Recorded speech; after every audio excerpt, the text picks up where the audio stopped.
Tere, mina olen kinnisvarakonsultant ja koolitaja Tõnu Toompark, eetris järjekorras 109. osa kv.ee kinnisvara podcastist. Räägime maakleritest ja maakleritele. Tänane külaline on Härmo Haljaste, kes on Canon kinnisvara juhatuse liige. Tere, Härmo! Tervist! Ja räägime Tartust, mis toimub Tartus ja ennem kui me nende teemade juurde detailsemalt lähme, et äkki siis paari sõnaga räägid, Härmo, kes sa oled, mis sa teed, mis asi on Canon kinnisvara? Jah, nagu juba öeldud sai, siis olen Canon kinnisvara juhatuse liige, üldiselt nimetas võib-olla ka siis tegevjuht ja üks kunagine või ka praegune kolleeg on hästi öelnud, et kinnisvarabüroo pidamine on nagu pagari töökoda, et sa pead iga päev seal juures olema ja käed küljes hoidma, nii et selle kinnisvara pagari töökohaga ma siis igapäevaselt tegelikult ka tegelen. Canon kinnisvara ise tõesti on siis sügisel juba 30-aastaseks saav kinnisvaraettevõte, et mis pigem vist on Eesti turul selline vähemuses olev eluiga ettevõtetel. Ja siis, kuigi me ühelt poolt tegeleme maakler nõustamisteenuse osutamisega, meil on kinnisvaraportfell, aga teiselt poolt ikkagi see meie väärtuse ja näo loovad need inimesed, kellega me koos seda rada siis juba 30 aastat käinud oleme. 30 aastat, kas pole mõelnud ametit vahetada, võtta vaheaasta ja siis minna kuhugi päris pagari töökoda pidama? Mis sind kinni on hoidnud? Eks me ikkagi ajaloos oleme siin erinevaid asju katsetanud ja proovinud, aga kuna see kinnisvara on kuidagi nii südamelähedane juba tegelikult tudengipõlves, enne kui see Canon kinnisvara kasutatud sai, oli teema, millega me tegelesime, et ei ole nagu sellist tüdimust tekkinud, ütleme, et ei ole nagu leidnud sellist teist pagari töökoda, kuhu tahaks nagu täna ära joosta ja selle selja taha jätta, et see tundub ikkagi täna veel ka selline sümpaatne, ütleme nii siis. Jah, et eks ma isegi ole sellesse valdkonda ära eksinud ja on pakutud uusi väljakutseid kuskil siin või seal, aga pigem mõelnud olen, aga omadele istude juurde jäänud.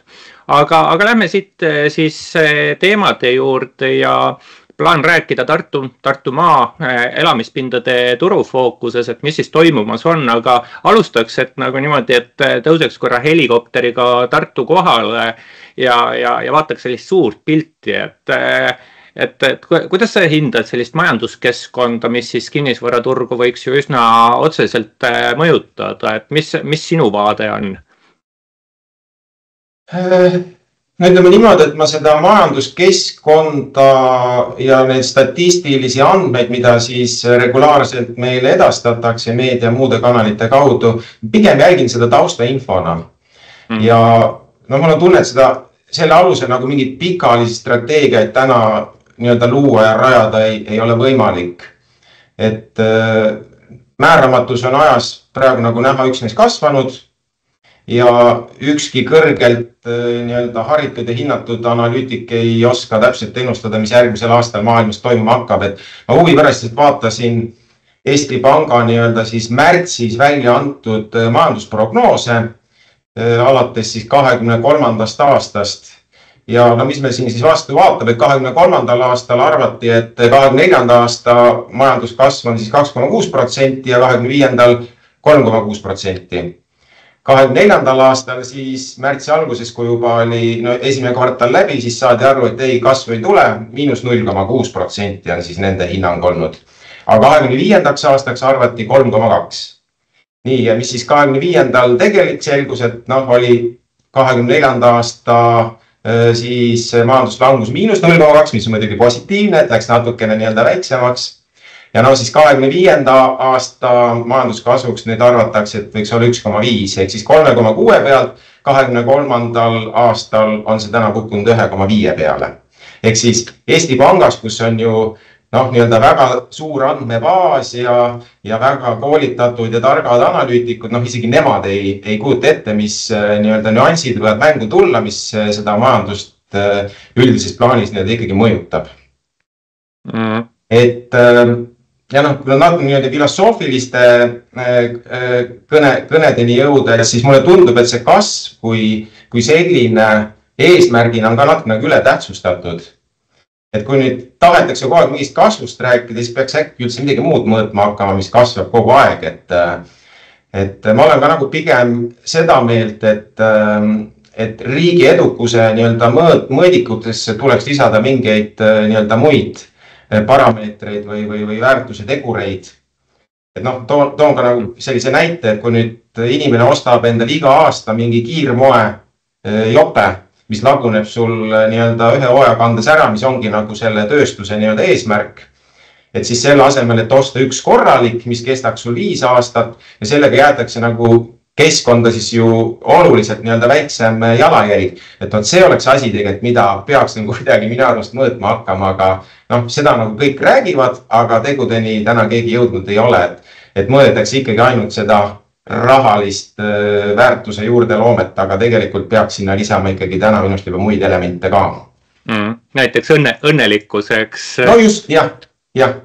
Aga no ikkagi jah, et sellist analüütikute mundriau proovides mõnevõrra kaitsta, et siis eks analüütikute töö ongi, et 1/3 ajast läheb prognooside tegemiseks ja 2/3 ajast tõestamiseks, et miks pidigi hoopis teistmoodi minema ja samas eks me elame ikkagi noh, täna, kui me teeme täna otsuse, siis me teeme selle tänase teadmise baasilt, mis meil tuleviku osas on, et meil mingi selline parim teadmine võiks olla ja prognoose minu arvates peakski käsitlema kui hetke parim teadmine ja et see muutub, see ongi normaalne, aga ärme sellesse võib-olla liiga niimoodi sügavuti lähe. Aga ma siiski küsiks niimoodi, et kuidas nagu sellise keskkonna mõttes, et kujutame ette, et siis jääme pagari töökoja metafoori juurde, et kinnisvaraturg on üks sarvesai ahjus, et kas ahi on meil soe või külm või just majanduskeskkonna mõttes, kas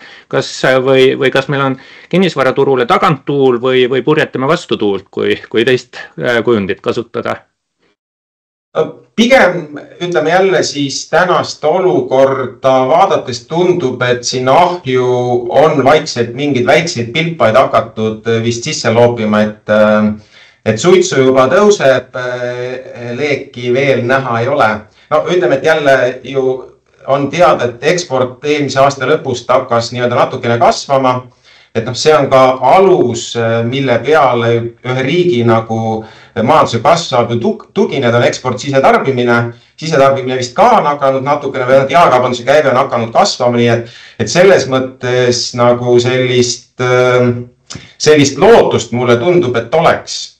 Et nüüd, et see kasv ikkagi vastab siis sellele prognoositule, et ei pea seda jälle siin korrigeerima aasta lõpus. Aga ütleme, et see keskkond on ikkagi väga selline habras, et kõik need kaitsetollid, geopoliitilised probleemid, ja need maksutõusud, mis me siin täna ees ootavad, nii et see keskkond on nagu tõesti väga-väga habras. Aga pigem ütleks, et siis kerge valgus seal tunneli lõpus ikkagi paistab juba. Väga hea. Jätame nüüd selle majanduse, kus see ja teine ja vaataks nüüd edasi kinnisvaraturgu. Ma alustuseks küsiks, et meil töö pealkiri oli Tartu ja mõtleme siis Tartut ja Tartu maakonda ja tegelikult on ju Caanonil ka Tallinnas büroo täiesti tegutsev olemas ja päris pika aega. Ja nii, et sul on ju vaade nii Tallinnale, Harjumaale kui Tartule mingil moel. Kas Tallinna, Harjumaa ja Tartumaa kinnisvaraturg, räägime elamispindade turust, kas siin on mingit vahet, mingit erinevust või see on nagu kõik toimib samamoodi? Räägime nii müügi kui üüriturust? Näiteks jah. Niimoodi üldisel tasemel, et on siin midagi, mis kuidagi radikaalselt erinev, et Tartus tehakse nii, aga Tallinnas hoopis teisiti või vastu. Sellist radikaalset või struktuurset erinevust ei ole, et need erinevused pigem tulevadki sellest keskkonnast endast, ehk siis Tallinnas kindlasti rohkem välismaalasi. et see puudutab võib-olla ka teatud mõttes seda üüriturgu siis rohkem, et täna need välismaalased seal ostu poole peal pigem on tagasi tõmmanud. Et Tallinnas on kindlasti nii-öelda rohkem turgu siis sellise kvaliteetsema, kõrgema hinnaklassi üürikorterite järgi, mis Tartus pigem on selline väga õhkõrn, et kas sa leiad või leia selle ühe kliendi üles sealt Tartu linna pealt. Et ja müügi poole pealt, ma ütleks niimoodi, et jälle võib-olla väike nagu see klientide erinevus, et Tartu klient on võib-olla rohkem nagu selline eneseteadlikum või tahab nagu ise mingeid asju otsustada ja teha ja maaklerid võib-olla nii palju ei taheta kuulata. Harjumaal jälle, pean eelkõige silmas siis nii-öelda võib-olla slaavi taustaga inimesi, et seal, kui sa oled selle usalduse võitnud, siis usaldatakse tavaliselt nagu jäägitult ja kuulatakse nii-öelda maaklerit, et võib-olla need on nagu see Lõuna- ja Põhja-Eesti sellised erinevused, aga need ei ole veel kord sellised struktuursed erinevused. Jah, see usalduse teema, see on täitsa põnev, et mul on samasugused kogemusi endalgi. Aga tuleme siit siis Tartu ja Tartumaa poole. Kuidas turuaktiivsus on Tartus? Tehinguid tehakse ikka? Tartu tehingute nii-öelda arv, kui nüüd jälle siis ajalugu vaadata, on praegu selline ajaloolise keskmise tasemel, ma ütleks, nagu kui vaadata 24. aastat, ehk siis nii-öelda eelnevat aastat, et kui nüüd kvartali lõikes vaadata, kuigi ma ei ole kindel, et see oleks nagu kõige parem näitaja, siis nagu esimene kvartal on praegu Tartus olnud nii-öelda suhteliselt hea. Et korteri omandite tehingute arv siis eluruumidena võõrandatud oli tipus siis seal 2021-2 äkki. 21 ma arvan, jah, siis oli pensionirahade vabanemine ja rahatrüki mõjud ja kõik need. Aga ütleme enne seda ja nüüd ka peale seda on ta püsinud nagu pigem ikkagi samas suurusjärgus, et suuri nii-öelda kõikumisi ei ole olnud. Nagu ma ütlesin, esimene kvartal nüüd tõesti on eelmise aastaga võrreldes vist isegi circa 18% kõrgem, aga seal jälle peaks nüüd hakkama sinna taha vaatama, et kas on võib-olla mingite arenduste tehingud tehtud korraga ära, et see ei pruugi päris adekvaatselt seda tegelikku turu olukorda ka kajastada. Aga mille vastu Tartu ostjad kõige rohkem huvi tunnevad, et kus sa tead, et see asi läheb nüüd kindlasti kiiresti kaubaks?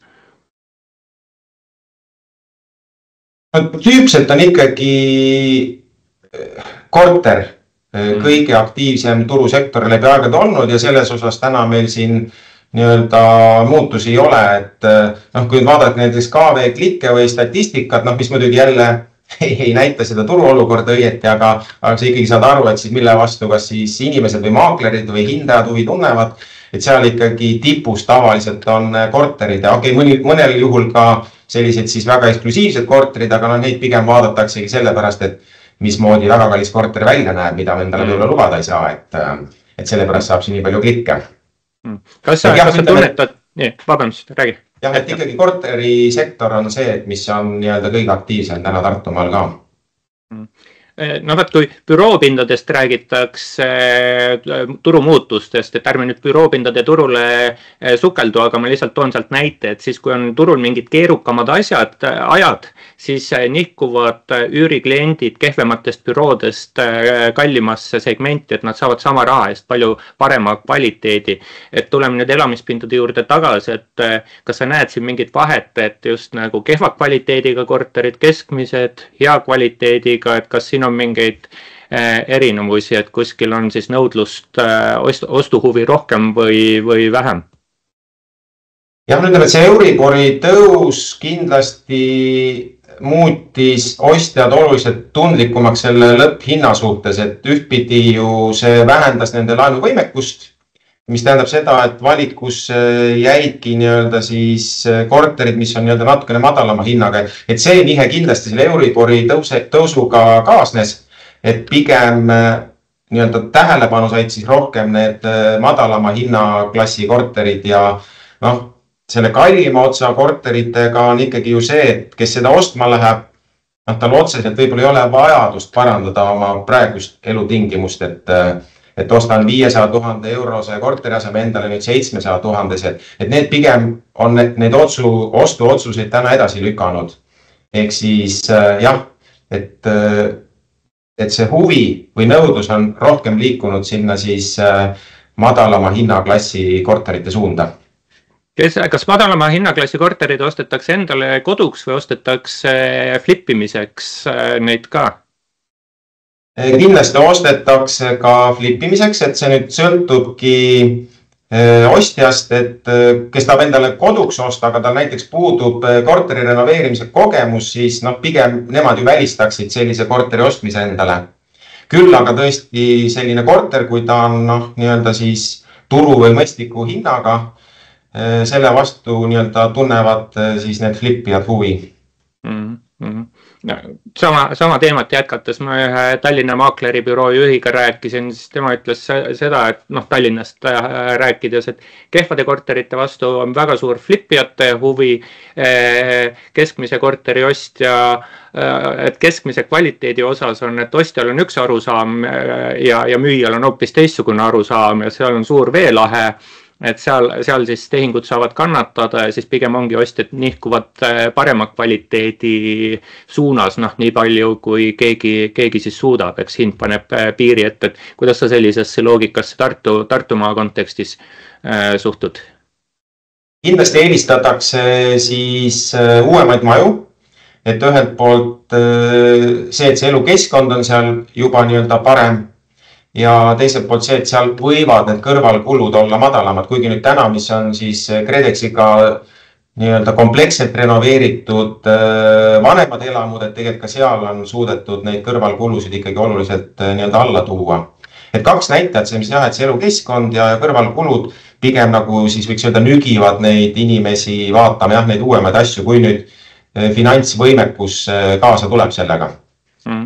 Kas sesoonsus korterite või ütleme laiemalt elamispindade tõenäoliselt siis eelkõige korterite turul on oluline teema, et kuidagi siis, et üüriturust me küll räägime hiljem, et üüriturul selgelt ülikool tekitab sesoonsuse, kas korterite ostumüügiturg on samuti sesoonselt mõjutatud?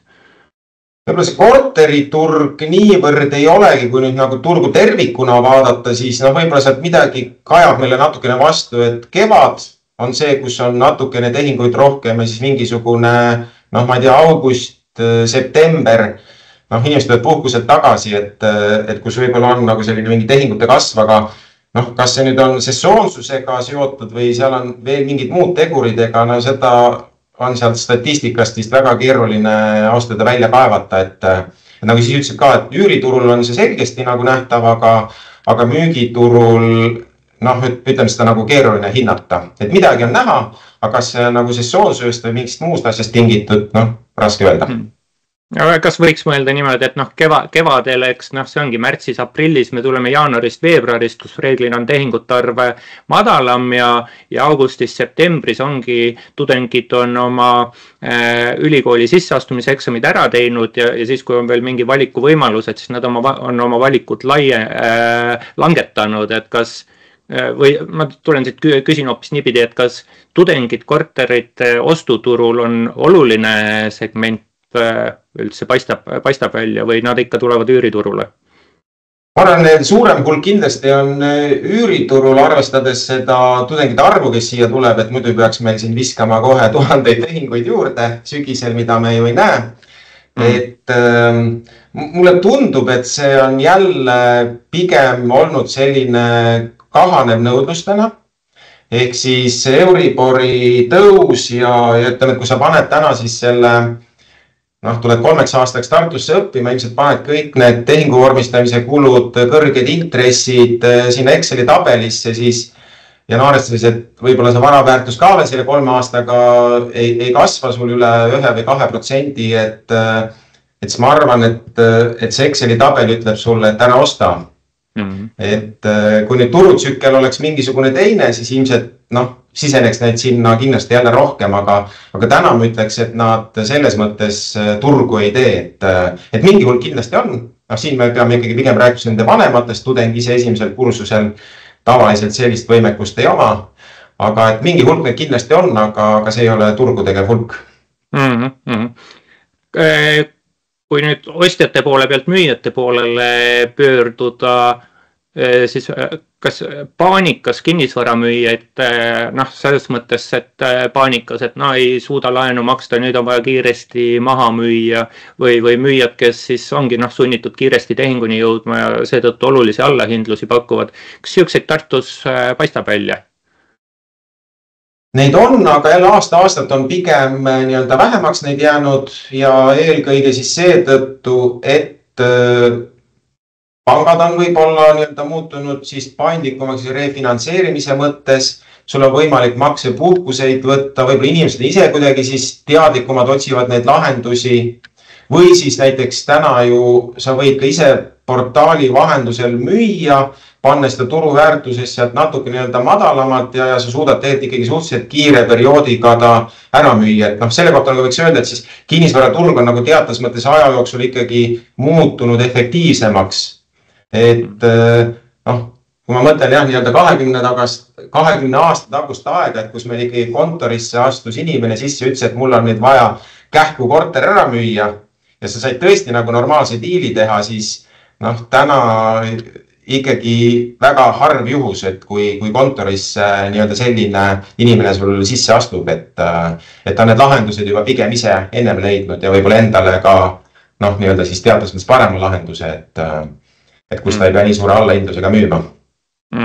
Jah, et efektiivne turg võtab spekulantidelt ärivõimalust vähemaks, aga teisalt on ta pigem on ikkagi turule hea, kui hinnad on läbipaistvamad.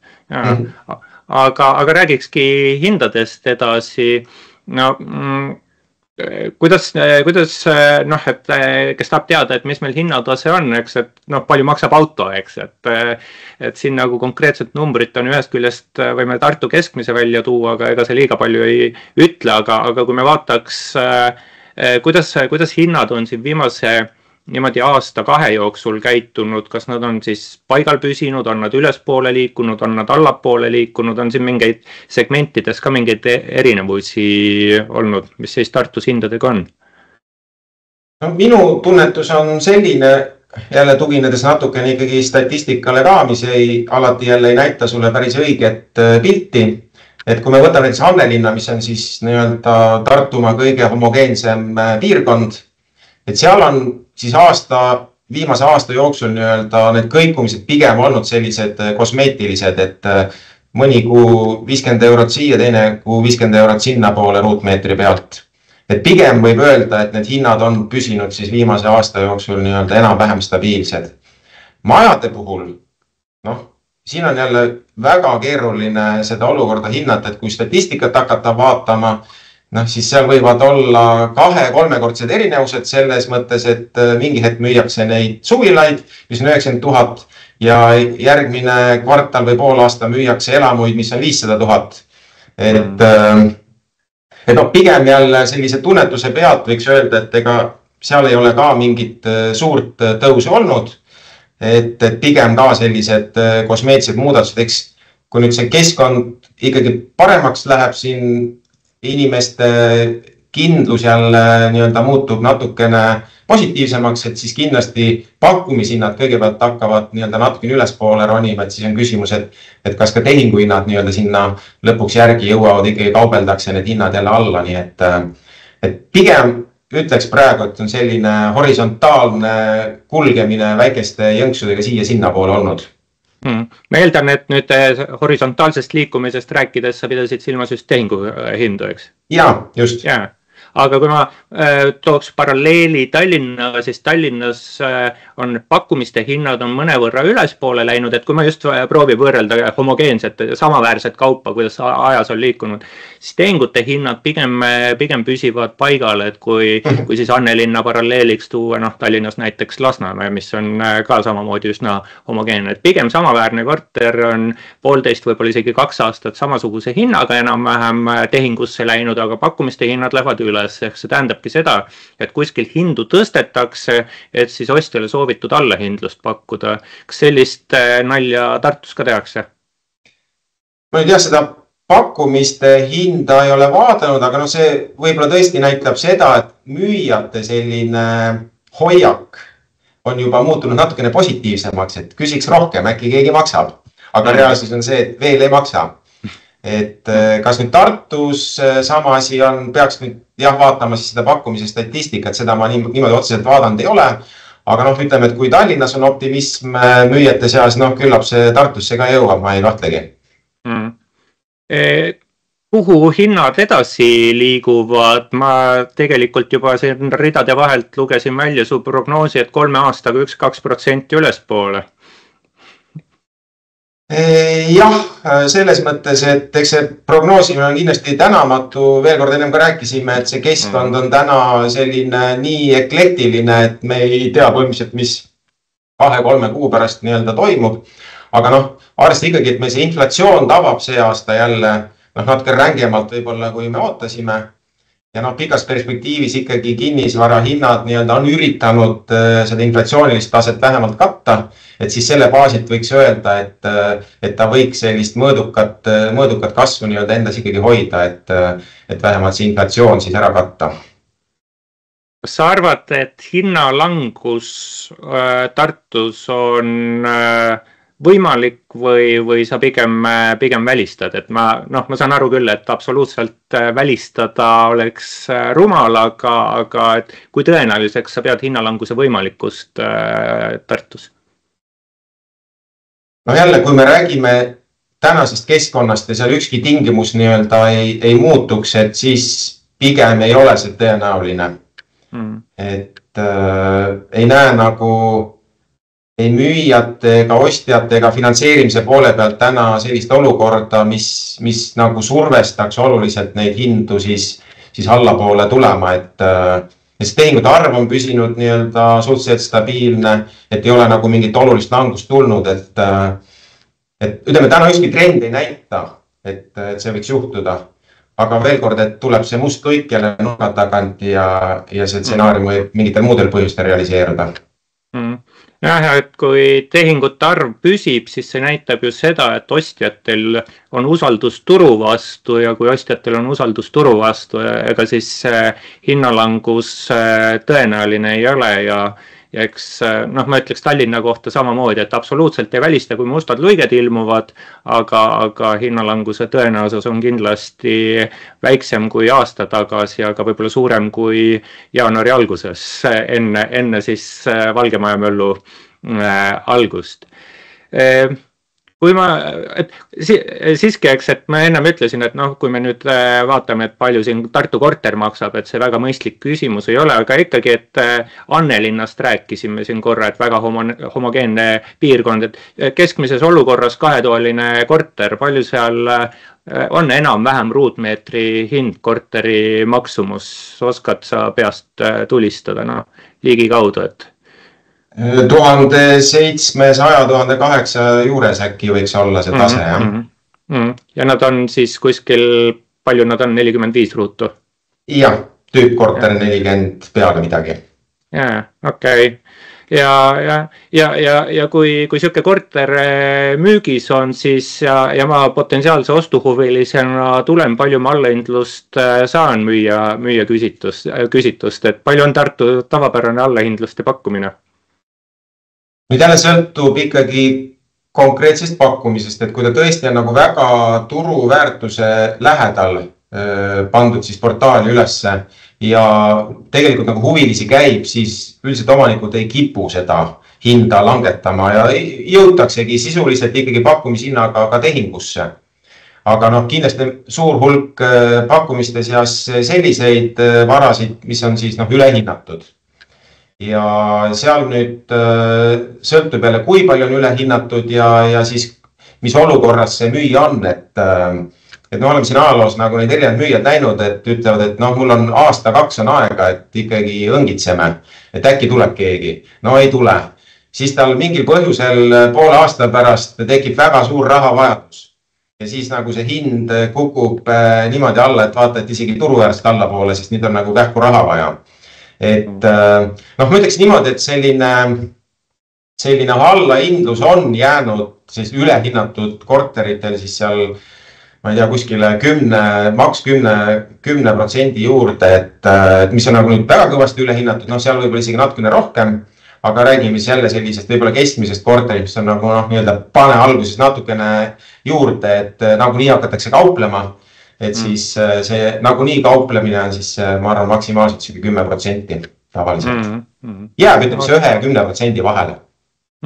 Et midagi saab eks alati, et niisuguse minimaalse allahindluse. Aga kas siuke allahindluste teema, mis sa arvad, kas see on tulnudki selleks, et jääda, et võib-olla meie kinnisvara turg, elamispindade turg nii Tartus, nii Tallinnas on saavutanud teatava küpsuse, et pakkujad juhivad turgu, ongi muutunud vastupidiseks, et nõudlus juhib turgu ja allahindluseid saabki peaaegu et kogu aeg, et ainult mingis järgmises buumis ei anna müüjata allahindlust. No ma räägingi, eks siuke 0,1 kuni 10%, et võib-olla eks paarsada, võib-olla paar tuhat eurot. Jah, selles mõttes, et ega rumal on see, kes ei küsi hinda alla, ma ütleks niimoodi, et alati tuleb küsida ja siis hindada olukorda, et kui anta, aga korter väga meeldib, ega siis ju ostmata ei jää.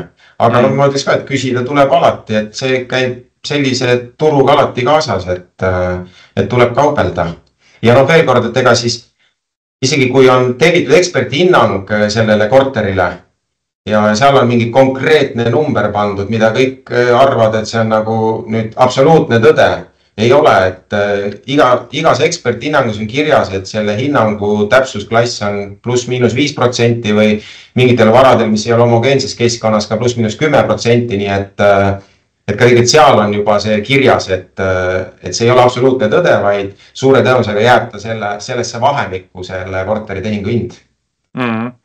Ja ma ise kasutan sellist suurepärast terminit nagu turuväärtuse lähedane hind, mis täpselt võtab selle +-miinus arvesse ja välistab, et eksperthinnang saab olla absoluutne tõde. Liigume ostumüügituru juurest edasi üürituru juurde.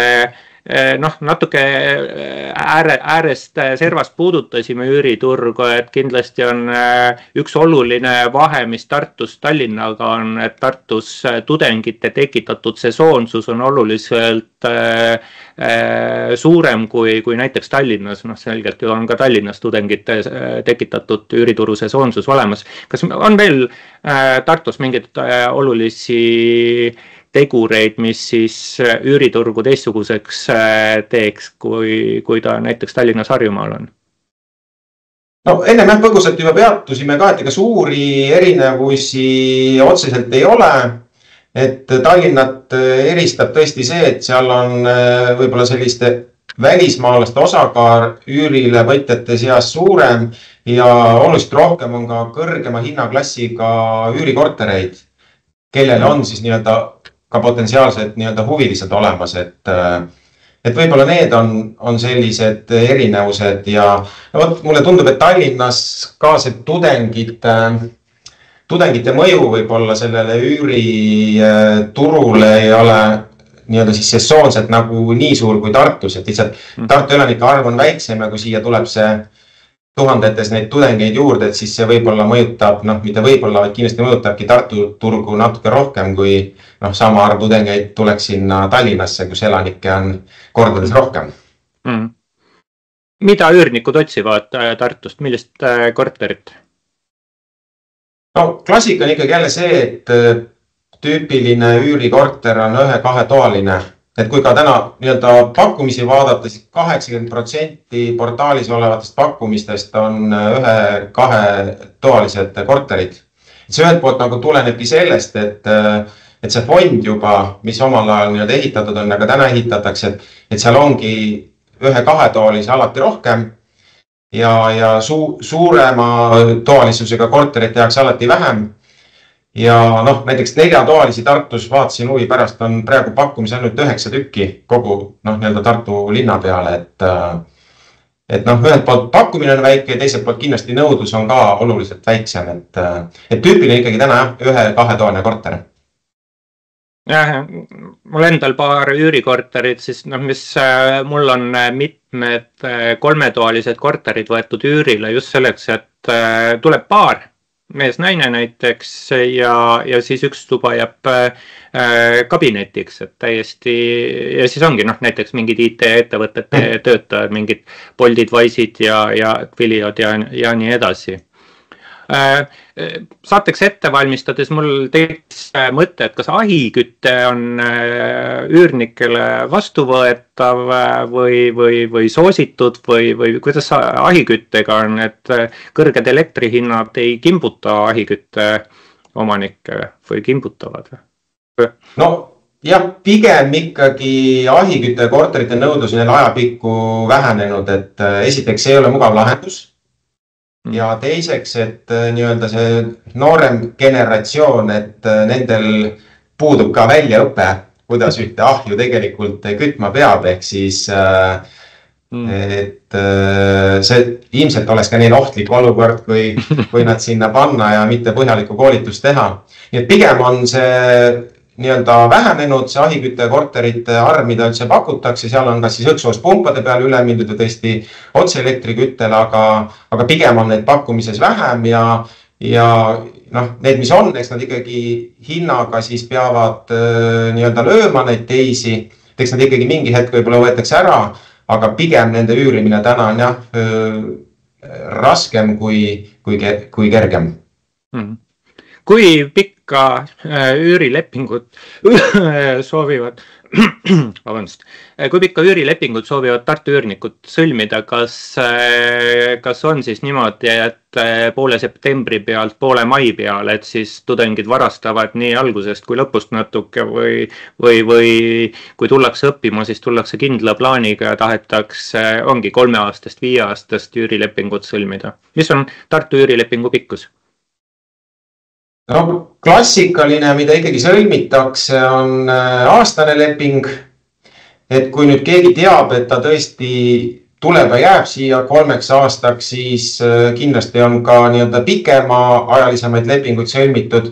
No, meie ise tegelikult pigem oleme soovitanud sõlmida tähtajatuid lepinguid, selles, et kui on nii-öelda korralik üüriland ja kui on korralik üürnik, siis see suhe ka selle tähtajatu lepingu puhul võib kesta aastaid niimoodi, et sa ei pea iga aasta hakkama seal nii-öelda lepingu lisa tegema.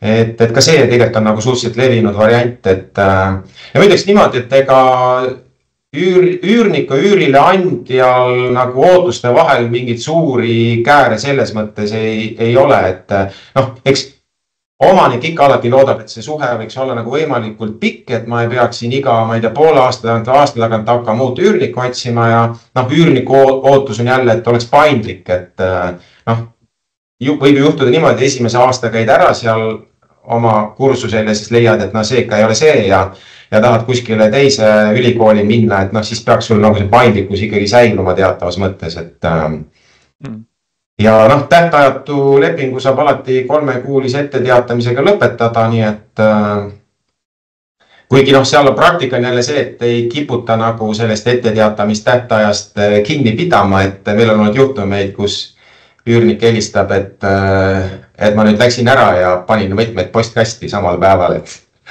et ei mingit etteteatamist 3 kuud. Jah, see minu meelest on üks meie üürituru probleem, et üürnikud ei käsitle üürilepingut kui siduvat lepingut, aga siia teemasse võime ka ära uppuda.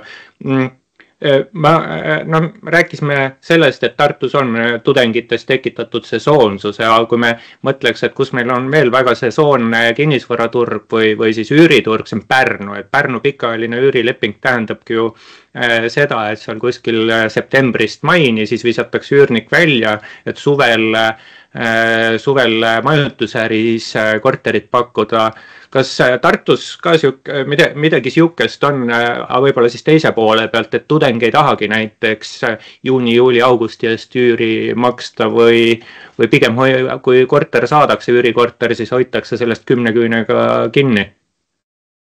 Siin on nii ja naa kogemus, et meil on ka tulnud ikkagi päringuid, kus tahetakse üürikorterit selliselt saada, et suvekuudel ma ju sees ei ela, et kas ma saaks siis kas ainult kõrvalkulusid maksta, mis jälle omaniku vaatest ei ole ju hea lahendus, et veel kord, eks seal kindlasti on neid olukordi, kus omanik on vastu tulnud võib-olla selliselt, aga pigem ikkagi, et kui sul on mõistliku hinnaga hea üürikorter, sul on hea üüriland ja siis isegi kui see korter on tühi, on need suvekuude eest ka ikkagi tavaliselt ära makstud, et sa tead, et sa ei pea augustis või septembris tulema siia uuesti võitlema ja hakkama läbi jooksma neid 10 korterid, et endale sealt siis jälle seda sobilikku leida, et see ajakulu on ka ikkagi ju kulu jälle. Kas Tartus on üürikorterid pigem puudu või pigem üle?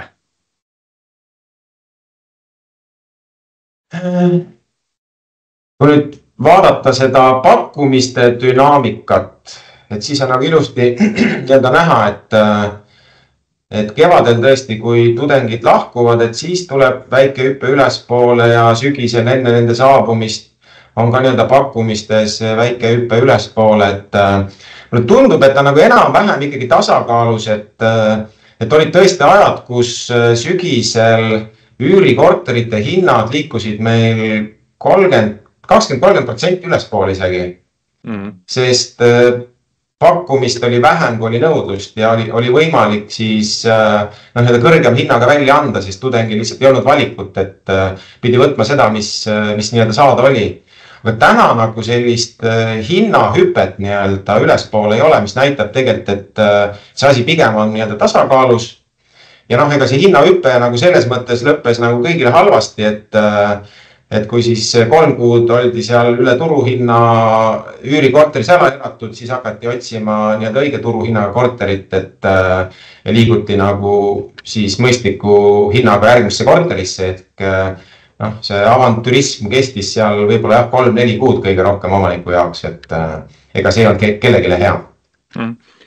Kas Tartus on näha sellist trendi nagu Tallinnas, kus kevadeti, võib-olla märtsis, võib-olla alles aprillis hakkavad mingid pikaajalise üürikorterid minema majutusärisse, mida pakutakse Airbnb's või Bookingus välja või mingis alternatiivkanalis ja et nad tuleksid siis sügisel mingi hetk pikaajalise üüri ärisse tagasi. Kas oled sa midagi siukest täheldanud? Kindlasti on, aga arvan jälle, et see ei ole selline massiline äri täna, et see lühiajalise majutuse pidamine, see ikkagi tähendab seda, et sul peab olema võimekust ja aega sellega tegeleda, et ühtpidi jah, ta toob sulle suurema sissetuleku, teistpidi on ka natuke ikkagi kulud sul kasvavad ja sul peab olema aega selle kõigega tegeleda, et jälle, et kellel on mugavam hoida ikkagi aastaringselt pikaajalises üüris ja kes on siis valmis jooksma iga selle üürniku pärast siin iga päev, et see sõltub täiesti nüüd inimesest. Kindlasti need on, aga jälle, et see ei ole niimoodi nüüd, et ma ei tea, 50% Tartu üürikorteritest nüüd jookseb meil kevadel lühiajalisse üüri, et seda kindlasti mitte. Me rääkisime siin liiga kõrgele hüpanud üürihinnast, mis siis turuosalistele pigem probleeme tekitas ja kui meil nüüd üürihindades mingi stabiilsus on, siis nagu sa ütlesidki, et me võime arvata, et äkki turul on saabunud mingi tasakaalu lähedane olukord, aga kui me oleme tasakaalus, siis võib-olla üürile andja jaoks tähendab see seda, et sellised kiiret rikastumise võimalust enam ei ole, et iga selline avantüristlik investeering ära ei tasu. Kas täna uusi üüriinvesteeringuid Tartus tehakse?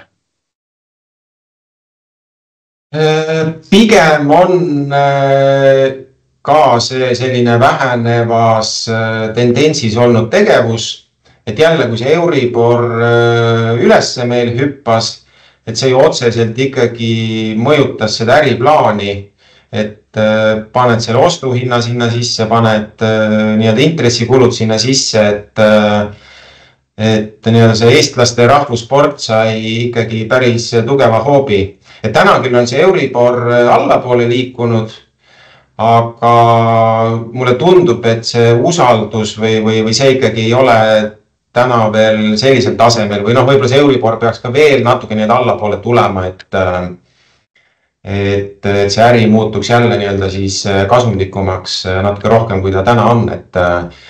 Et ei välista, et selliseid investeeringuid tehakse, eriti kes on, ma ei tea, Ameerikast saanud päranduse, et ei taha raha ju hoida hoiusel ka, mis täna nagu väga head tootlust ei paku, et see üür ikkagi on natukene nii-öelda täna kõrgem, et kindlasti selliseid tehakse, aga jälle, et see maht pigem on oluliselt väiksem kui siin perioodil, kui see Euribor meil nullilähedane oli.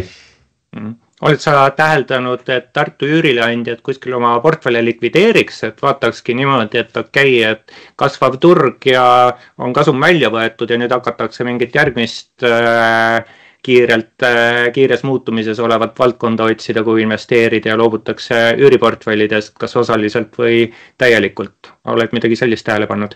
Ja see oli, aga ütleme, et pigem siis too hetk, kui see Euribor üles hüppas, et täna enam ei ole sellist asja täheldanud ja ega siin on ka nagu mitmeid ravimeid jälle, et kui nüüd see üüriäri tootlus ei ole enam rahuldav, et siis pigem on sellel investoril isegi mõistlikum nii-öelda müüa need korterid ükshaaval maha, kui hakata müüma üüriraha poolt arvutatud väärtusega nii-öelda portfelli, et pigem on siis mindud seda teed, et müüakse ükshaaval maha ja mis täna nagu võib-olla ka siis pigem selline suundumus on, et kui me räägime nii-öelda uusarendustest või planeeritavatest uusarendustest, et kus on nii-öelda siis võimalus sul teha neid majutuskortereid, et siis ka need pigem planeeritakse täna müügina, mitte siis rahavoolise portfellis hoitava nii-öelda objektidena, et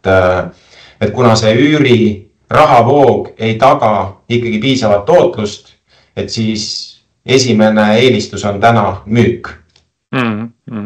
Ja, enam-vähem samad trendid Tallinnas, jah. Aga väga hea, et tuleme siit üürituru juurest, tuleks nüüd nii-öelda järgmise ploki juurde, vaataks maakleribüroo vaatest lühidalt. Kuidas Canon kinnisvara sellises turus praegu toimetab, et olete pigem kokku tõmbamas inimesi või eesmärke, hoiate taset või tahate laieneda hoopiski?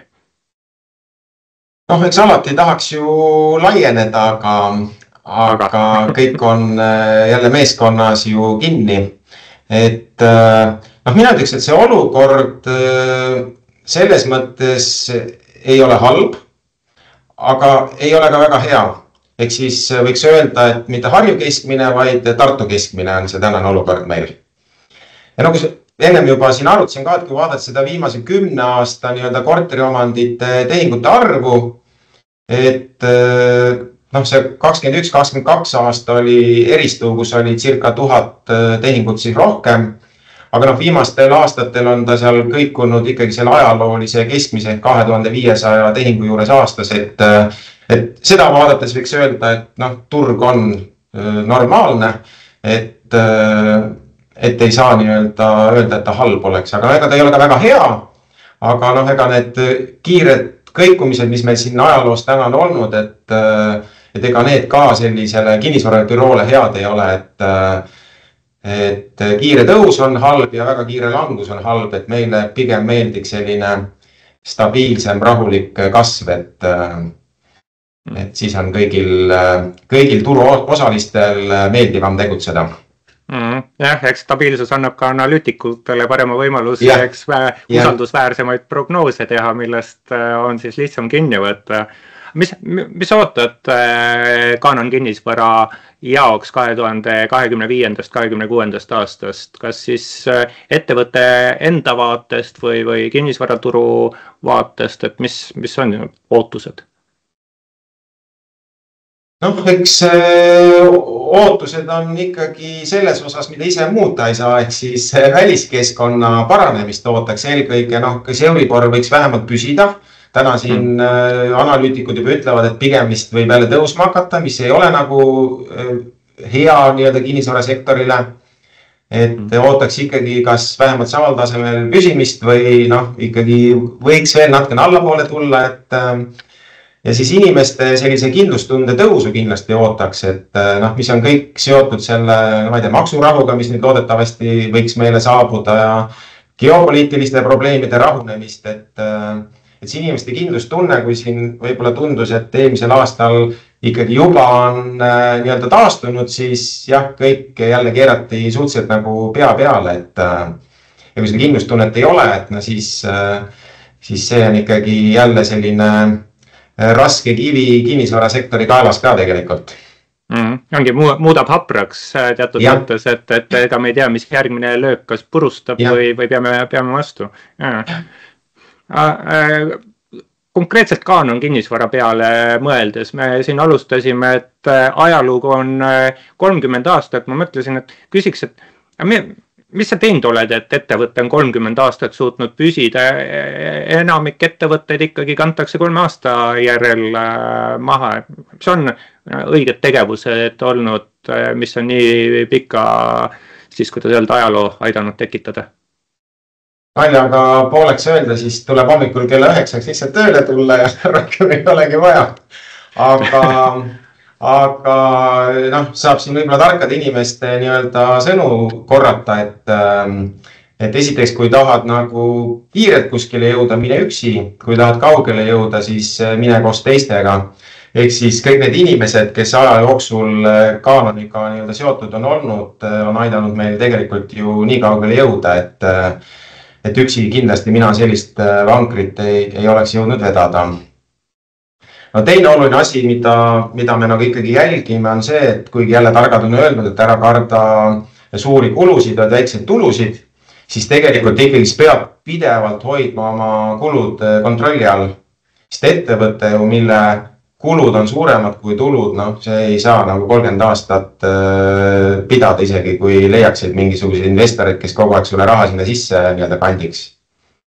Ja noh, kolmandaks tegelikult me oleme ikkagi neid äririske hajutanud erinevatesse sektoritesse ka, et kui kinnisvaras on rasked ajad, siis teistes sektorites on paremad ajad ja grupi ettevõtted on saanud nii-öelda üksteist toetada siis rasketel aegadel. Et noh, oleme suutnud nagu leida sellised sektorid, mis töötavad nagu vastasfaasides.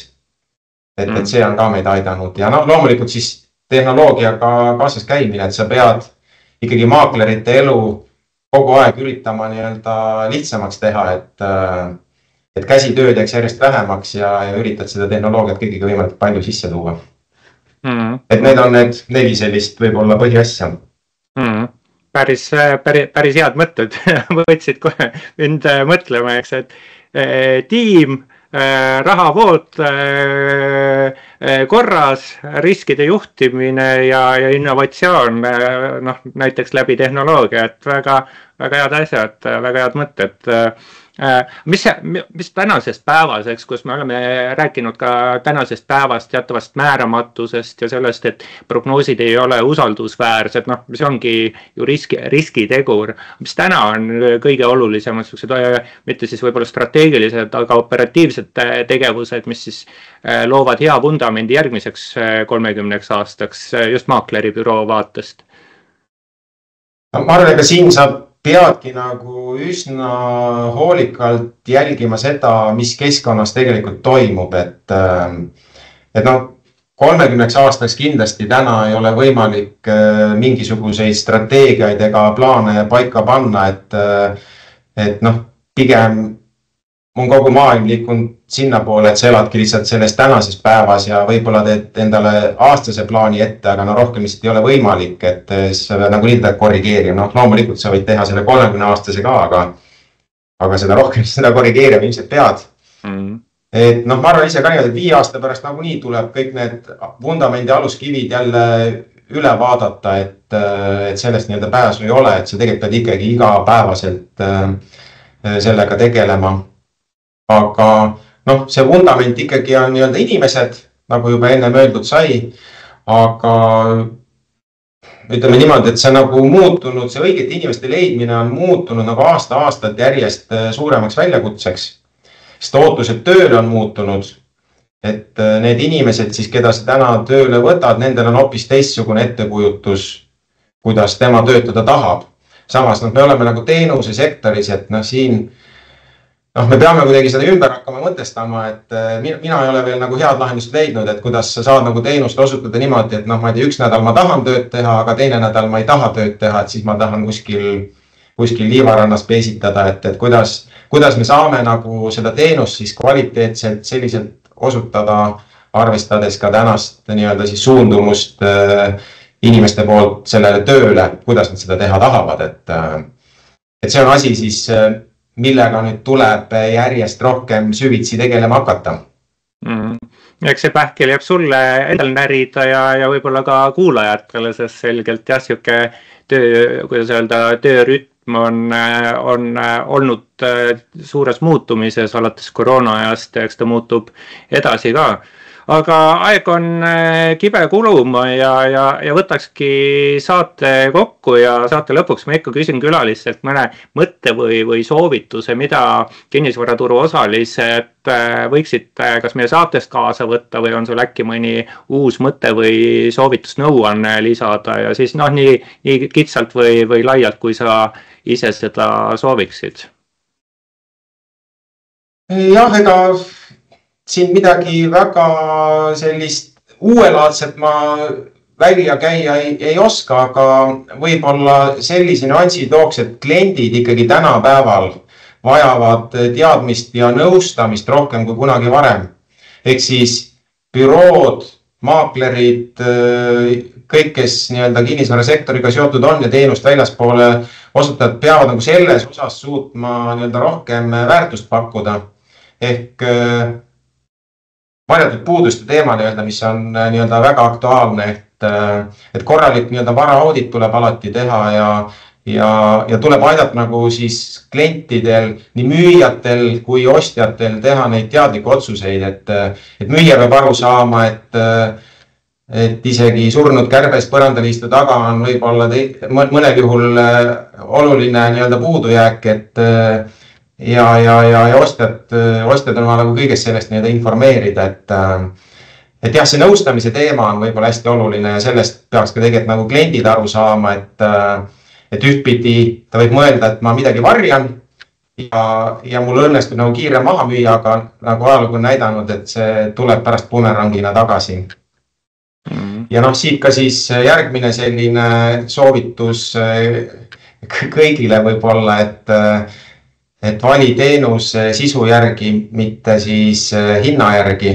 Ehk siis küsi, et mida ma selle raha eest saan. Et ära tee otsus selle järgi, kes sulle kõige madalama nii-öelda pakkumise tegi. Et kõlab jälle võib-olla luitunult, aga hea maakler ikkagi suudab säästa nii aega kui raha. Ja rõhk on siin sõnal hea. Et need on need mõtted. Aga kuna täna on ka väike naljapäev, ma saan aru. Aga saade läheb meil neljapäeval ehk 3. kuupäeval eetrisse, aga sa võid nalja ikka teha. Siis ei hakka nalja tegema. Okei, nüüd ma rumalalt sekkusin vahele, aga selge.